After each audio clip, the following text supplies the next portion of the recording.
নির্ধারণ করেছে ছাত্র শিক্ষক অনুপাত।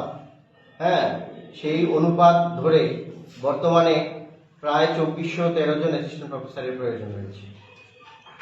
সেটা আপনারা দেখেছেন, বিধানসভায় এটা দীর্ঘ আলোচনা হয়েছে।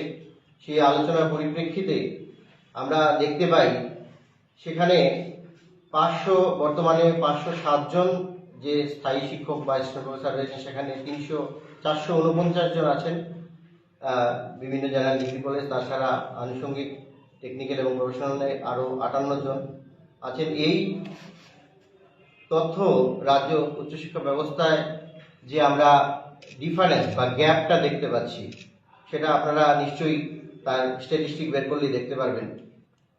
সাম্প্রতিক বিধানসভার যে অধিবেশনে উপস্থাপিত হয়েছে যে তথ্য, গভর্নমেন্ট জেনারেল ডিগ্রি কলেজে 683টি যে স্যাংশন পোস্ট সেখানে পদ অনুমোদিত রয়েছে, সেখানে 234টি পদ শূন্য রয়েছে জেনারেল ডিগ্রি কলেজের জন্য, সেটি পদ শূন্য পদ রয়েছে। প্রফেশনাল কলেজের জন্য 26টি শূন্য পদ রয়েছে, টেকনিক্যাল কলেজের জন্য 46টি শূন্য পদ রয়েছে। বর্তমানে 306টি, যেখানে আমাদের শিক্ষামন্ত্রী ঘোষণা দিয়েছেন 306টি ভ্যাকেন্ট পোস্ট রয়েছে বর্তমানে। অন্যদিকে 732 জন গেস্ট ফ্যাকাল্টি নিয়ে কলেজটা এখন বিভিন্ন কলেজগুলো পরিচালিত হচ্ছে। আপনারা জানেন যে নতুন নতুন কলেজ আমাদের অনুমোদনের জন্য অপেক্ষায় রয়েছে, আর নতুন ইউনিভার্সিটিও আরও 6টা ইউনিভার্সিটি হচ্ছে। সেই অনুপাতে যেভাবে শিক্ষকের প্রয়োজন, সেই শিক্ষকের একটা বিশাল ঘাটতি রয়েছে। সেই ঘাটতিটা গেস্ট নির্ভর হয়ে রয়েছে কলেজগুলো। তার এই পুরো তথ্য যেটা আমরা দিলাম, সেটা আপনারা মিলিয়ে দেখবেন তার সাথে কতটা গ্যাপ রয়েছে।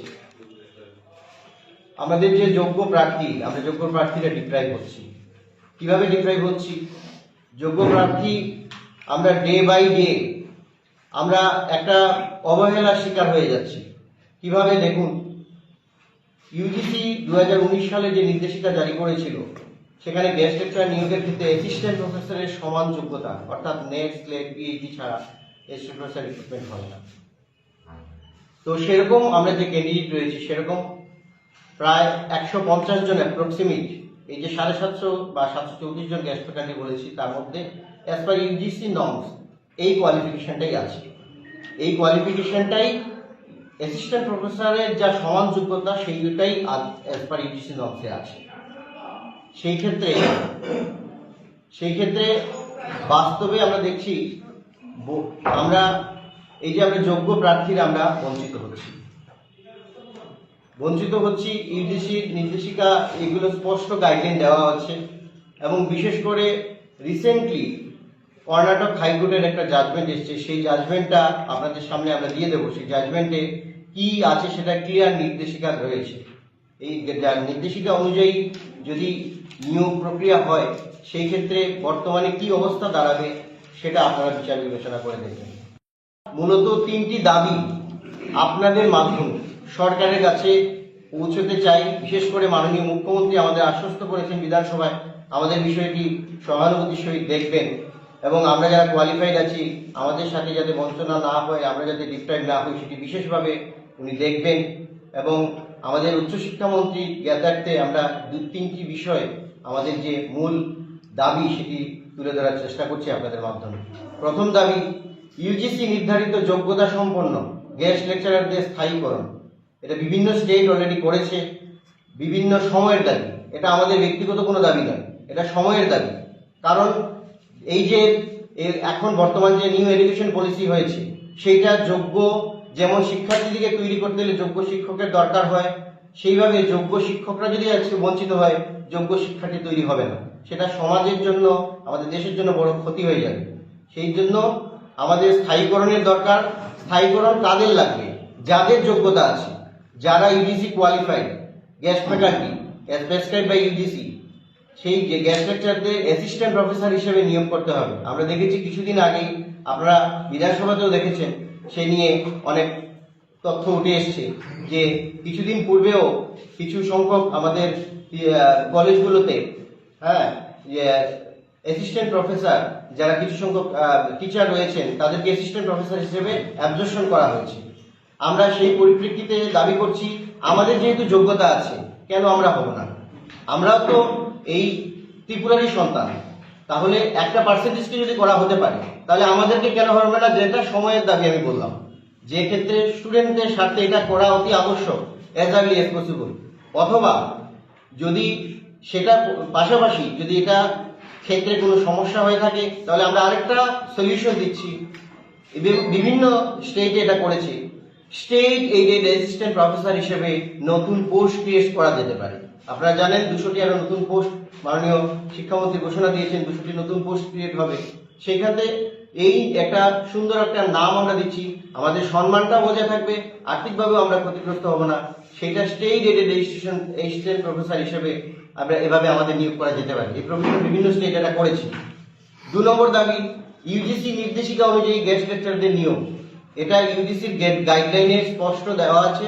সেই গাইডলাইন 2019 সালে 18ই জানুয়ারি যেটা দেওয়া হয়েছে, সেটা স্ট্রিক্টলি আমরা বলছি সরকারকে ফলো করার জন্য। কোয়ালিটি এডুকেশন যদি রক্ষা করতে হয়, কোয়ালিফাইড ক্যান্ডিডেটদের ডিপ্রাইভ করে চলবে না। কোয়ালিফাইড ক্যান্ডিডেট যদি কোয়ালিটি এডুকেশনের ক্ষেত্রে মুখ্য ভূমিকা রাখে, এবং তাহলেই এই কোয়ালিটিটা বজায় থাকবে। আর কোয়ালিফাইড, আমরা যারা কোয়ালিফাইড ক্যান্ডিডেট এরা ম্যাক্সিমাম এই জমা হয়ে গেছে, দীর্ঘদিন প্রায় 8-10 বছর, কারো 12 বছর 15 বছর ধরে গেস্ট ফ্যাকাল্টি হিসেবে আছি। আমাদের কিন্তু সময়ের জন্য আমাদের দোষ নেই, কারণ কেন বলছি, এই সময়ের মধ্যে যদি এই নিয়োগ প্রক্রিয়াটা হতো, আমরা কিন্তু আজকে এই জমা হতাম না। আরেকটা বিশেষ দাবি, যেটা 3 নম্বর পয়েন্টে, ইউজিসি কিন্তু অ্যাসিস্ট্যান্ট প্রফেসর, আপনারা জানেন ইন জেনারেল আমাদের স্টেটের মধ্যে 40 বছর করে রাখা হয়েছে। ইন জেনারেল সবার ক্ষেত্রে 40 বছর এজ, এই যে এইজ ওভারের। কিন্তু অ্যাসিস্ট্যান্ট প্রফেসর এমন একটা পদ যেটার জন্য কোনো এজ লিমিট নেই। কিন্তু টিপিএসসি কে সেখানে নির্দেশ দেওয়া হয়েছে যে এইখানে 40 বছর করে। তাহলে কি হলো, আপনি ত্রিপুরা ইউনিভার্সিটিতে চলে যান, ত্রিপুরা ইউনিভার্সিটিতে কিন্তু দেখুন গিয়ে যে 60 বছরের একজন ক্যান্ডিডেটও কিন্তু অ্যাপ্লাই করতে পারে, কারণ আপার এজ লিমিট বলে কিছু হয় না। একজন যদি ত্রিপুরা ইউনিভার্সিটি 60 বছর বা 65 বছরের ম্যাক্সিমাম এজ লিমিট থাকে, সে ওই লাস্ট একদিন আগেও সে অ্যাপ্লাই করতে পারে, যেটা আমাদের ত্রিপুরায় যে পসিবল নেই। যার কারণে আমাদের অনেক যারা দীর্ঘ বছর ধরে কলেজের সাথে জড়িত, আমরা কিন্তু এই জোয়ার হয়ে গেলাম অ্যাজ পার সিস্টেমের জন্য। কিন্তু এইটা রেকটিফাই না হলে সমস্যা।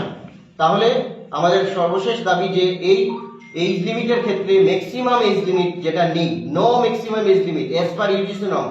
এই ইউজিসি নর্মের যে আমরা 3টে উল্লেখ করলাম, সেইখানে স্ট্রিক্টলি এই বিষয়গুলো যদি ফলো না করা হয়, আমাদের আগামী দিনে যে ছাত্র, আমরা কোয়ালিটি এডুকেশনের জন্য এই যে সামগ্রিকভাবে সরকার একটা পরিকল্পনা নিয়েছেন আমাদের ত্রিপুরাতে একটা এডুকেশন হাব বানানোর জন্য। আমরা যদি এই কোয়ালিফাইড ক্যান্ডিডেটদের, আমরা যারা কোয়ালিফাইড ক্যান্ডিডেট আছি, আমরা যদি এই প্রক্রিয়াটাকে ত্বরান্বিত করে নিয়ে যেতে আমাদেরকে যদি আমাদের এইভাবে ডিপ্রাইভ করা হয়, তাহলে আমরা কিভাবে কোয়ালিটি এডুকেশনকে আমরা কিভাবে করব? আমরা তারপরে কিন্তু সেই সেবা দিয়ে যাচ্ছি, আমরা কিন্তু এখানে কোথাও কম্প্রোমাইজ করছি না। কিন্তু আমাদের প্রতি সরকার সহানুভূতির জন্য, দেখানোর জন্য আমরা আপনাদের মাধ্যমে করজোরে রিকোয়েস্ট করছি, আমরা আগেও করেছি, তার জন্য